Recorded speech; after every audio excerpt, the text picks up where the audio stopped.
Now, we all love to run out and watch Star Wars at the theater, but we loved it. We could just sit at home and watch Star Wars. So let's look at a timeline of all the times Star Wars, the original trilogy, got released in home format. Welcome back to the Junk Room, everybody. It's me, the Junkman, coming back at you with another video.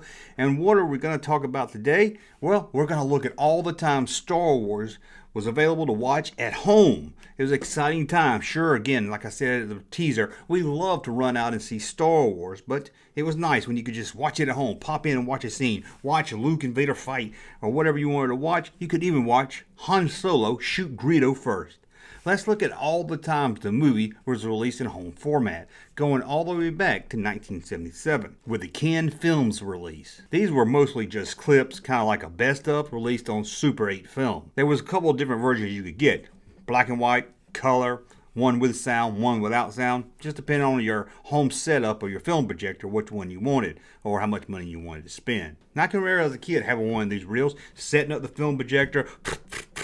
It was a great way to watch Star Wars. Again, it looked horrible. It was the one we had, I think, was black and white. And it was just like a couple of clips, but it was awesome. It was probably about 10 minutes long. Had all the key scenes, so it was pretty awesome to watch. In 1979, you could watch some of Star Wars at home with the release of The Making of Star Wars. This was a television special released on CBS. And if you're lucky, you bought it on VHS tape, and you could watch The Making of Star Wars over and over again. Showed a lot of cool scenes from the movie, so it was really great to have. Well, the first time people could really sit down, watch the original Star Wars film at their home was 1982, with the release of Star Wars, this time with A New Hope added, and you could get it on a lot of different formats. VHS, laserdisc, CED, and even Video 2000. People don't even remember some of this stuff. Now, this was rental only, at least until September that year. Then you could buy it at retail for $80. Now, you're going to tell me in the comments, well, I bought it for $50. My mom bought it for $100. Well, the suggested retail price was $79.99. Rounded up a penny. On November 13th, 1984, Star Wars was released again on VHS. And this time, as the little red triangle says, hi-fi, high fidelity. What's that mean? I think it just means it's better quality. To me, I probably couldn't tell a difference. It's like when people tell me, hey, look at the movie in 4K. Doesn't it look better than it does on Blu-ray? If you say so, I can't really tell a difference. Now, also on that same day, November 13th, you got Empire Strikes Back, also in hi-fi. And again, these were released all over the board. VHS, Beta, Laserdisc, CED, and Video 2000, or V2000. It would be until February 25th, 1986, until you could watch Return of the Jedi at home, and it was in hi-fi also. All three of these releases have the hi-fi logo on the package. If you watch my video about VHS tapes selling for a lot of money on eBay, you'll notice a lot of them there. These are kind of hard to find, especially sealed. But they're not as hard to find the one for rental back in 1982. That thing is hard to find. Also, that same year, in 1986, we got the first release of the original Star Wars movie in widescreen, or letterbox. I don't know if there's a difference. I hear some movies called letterbox and some called widescreen. This is when there's a black bar at the top and the bottom and the pictures in the middle. You know, it would really upset old people when they try to watch movies, but it was a better way to watch these movies back then. But this was on Laserdisc and only released in Japan. And Japan would follow it up with Empire and Jedi in 1987. Now, throughout the end of the 80s and into the 90s, you got stuff like the Ewok movie, the cartoon, the droids, all released on VHS and Laserdisc. We're going to skip over all that. We're talking about the original trilogy. And on September 11th, 1990 was the first time fans could buy all three movies together in one pack, in a box set. So there you had your box set, and you're like, I'm not buying Star Wars again. I bought the original 3 or 4 times for about $80. I've got them all. I got them all in a beautiful little box set. I'm not going to have to buy Star Wars ever again.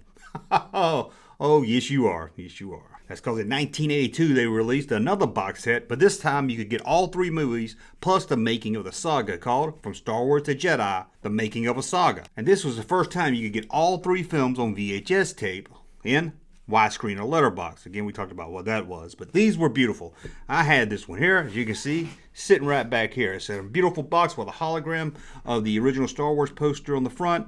And it comes with a little book about Star Wars and George Lucas. This was the set to have if you were a Star Wars fan. It was great to watch Star Wars in the letterbox format because if you were someone that watched Star Wars over and over again and liked looking at all the background and details, you picked up a lot of stuff that you didn't even know was in the film when you were so used to watching the pan and scan. But if you were a Laserdisc fan, in 1993 there was another must-have, and this one was all 3 films in letterbox, and this one was Star Wars Trilogy, The Definitive Collection. I never had a Laserdisc player, I don't know anyone that did, but this is the one if you did, you wanted. It even had the trailers to the film on it. This was a great set to have. Now, in 1995, they got released again, and this is the one probably most of you are familiar with. These have half of a face character on the front. A New Hope had half a Darth Vader face, Empire had a Stormtrooper, and Jedi had Yoda. They were released on VHS and Laserdisc. These also contained interviews with George Lucas about each film, hosted by Leonard Maltin.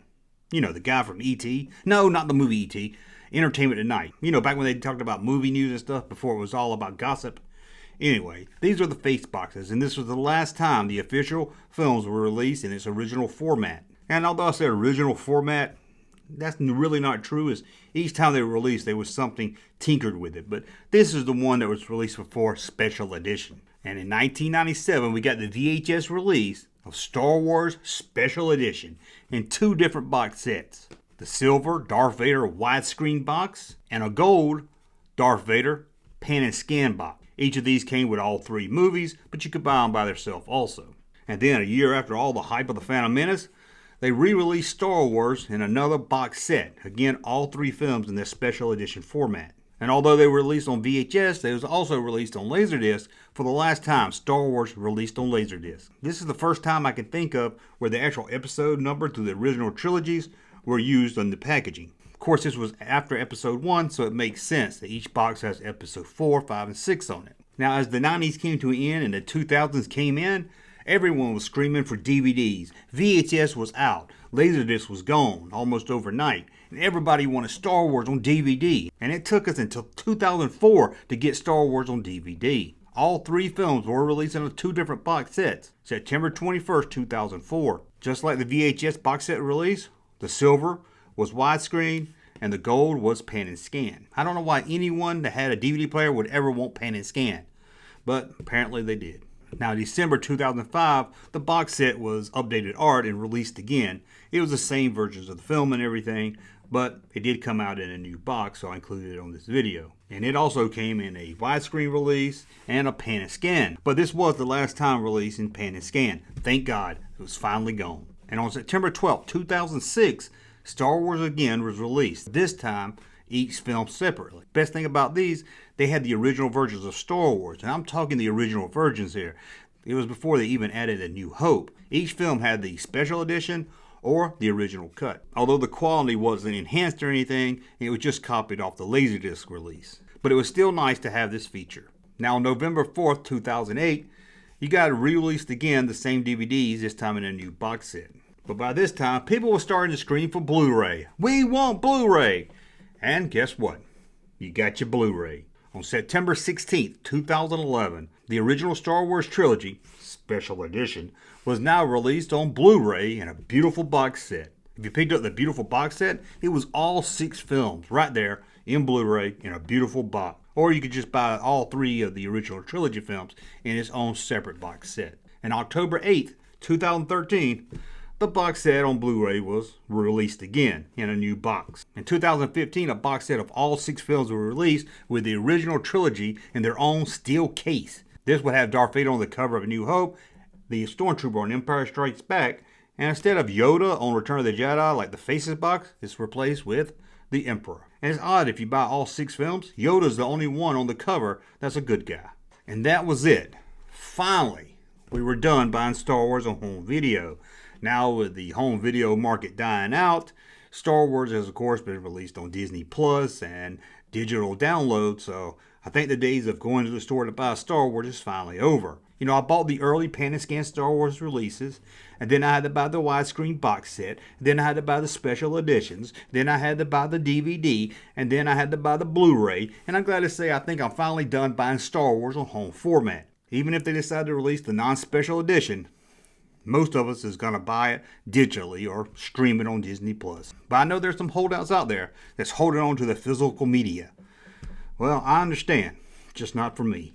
Well, that's a look at all the time Star Wars, the original trilogy, came home to you. Hope you enjoyed this video. Thumb up so I know you like my content. Subscribe to the channel, and we'll talk again soon. Hey, Junkman channel popping though.